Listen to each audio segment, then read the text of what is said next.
এই প্রবল বর্ষণ আপনারা জানেন প্রায় 40 বছরের অধিক সময়কালের মধ্যে এটা এতটুকু বর্ষণ বাংলাদেশে হয় নাই।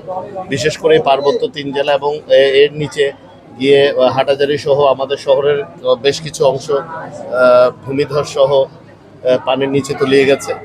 তো এই দুর্যোগপূর্ণ অবস্থায় আমাদের দেশের মাননীয় প্রধানমন্ত্রী জনাব তারেক রহমান এমপি মহোদয় শুরু থেকে এই বিষয়গুলো মনিটর করছেন।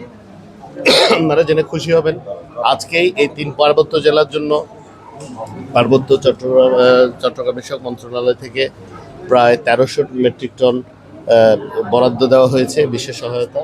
এবং আরও আমি নিশ্চিত করতে চাই আমাদের জেলা প্রশাসনের মাননীয় প্রধানমন্ত্রীর তরফ থেকে জেলা প্রশাসনকেও কিছু আর্থিক অনুদান আরও বাড়তি দেওয়া হবে, যাতে এই অঞ্চলের মানুষ যারা চরম দুর্ভোগে আছেন, এই দুর্যোগের মধ্যে পতিত আছেন, ওনারা যেন এখান থেকে কিছুটা স্বস্তি পান।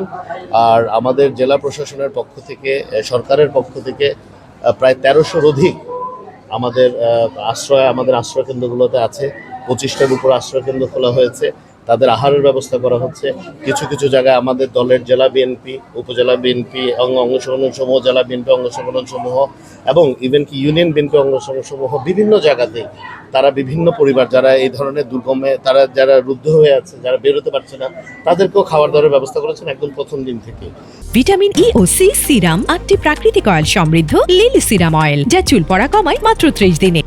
তো আমাদের নেতা জনাব তারেক রহমান এমপি মহোদয়, আমাদের মাননীয় প্রধানমন্ত্রী, ওনার নির্দেশেই আমরা এই দুর্গম অবস্থায় যে রাস্তা যে ব্লক ছিল, এটা যে আমাদের কর্তৃপক্ষ যারা আছেন, আমাদের জেলা প্রশাসন আছেন, পুলিশ অ্যাডমিনিস্ট্রেশন আছেন, আমাদের মিলিটারি অ্যাডমিনিস্ট্রেশন আছেন, সেনাবাহিনীতে বলে মিলিটারি অ্যাডমিনিস্ট্রেশন, তারপরে আমাদের রোড অ্যান্ড হাইওয়ে সহ যতগুলো সরকারি সংস্থা আছে, সকলে অক্লান্ত পরিশ্রমের কারণে কিন্তু আমি চট্টগ্রাম শহর থেকে গাড়িতে করে এখানে এসেছি শুধু এটা দেখার জন্য যে যোগাযোগ ব্যবস্থা পুনঃস্থাপিত হয়েছে।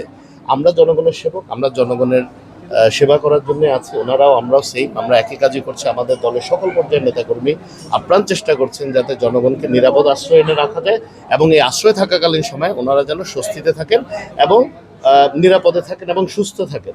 তো আমাদের এই প্রচেষ্টা অব্যাহত থাকবে।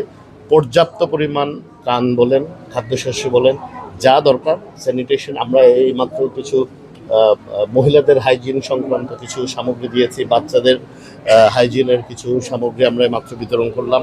প্রত্যেকটা কেন্দ্রে এইভাবে আশ্রয় কেন্দ্রে এটা করা হচ্ছে। আমি বিশ্বাস করতে চাই এটা জনগণের কর্তৃক নির্বাচিত সরকার, 2/3 সংসদ সদস্য এখানে জনগণের প্রত্যক্ষ ভোটে নির্বাচিত হয়েছে। আমাদের এই 3 পার্বত্য জেলার এমপি মহোদয়রাও সার্বক্ষণিক খোঁজখবর রাখছেন এবং ওনারা চেষ্টা করছেন ওনাদের মাধ্যমেও যেন মানুষ উপকৃত হয়। তো আমরা সার্বিকভাবে আমাদের এই 3 অঞ্চলের নির্বাচিত জনপ্রতিনিধিগণ, আমাদের জেলা বিএনপি এবং অঙ্গ সংগঠনের সকল পর্যায়ের নেতৃবৃন্দ এবং জেলা প্রশাসন, পুলিশ প্রশাসন এবং মিলিটারি অ্যাডমিনিস্ট্রেশন অর্থাৎ আমাদের সেনাবাহিনী সহ সকল সংস্থায় এখানে অক্লান্ত পরিশ্রম করে যাচ্ছেন যেন বাংলাদেশিদেরকে, এই অঞ্চলের প্রতিটি নাগরিককে নিরাপদে, সুস্থ এবং বিপদমুক্ত রাখা যায়।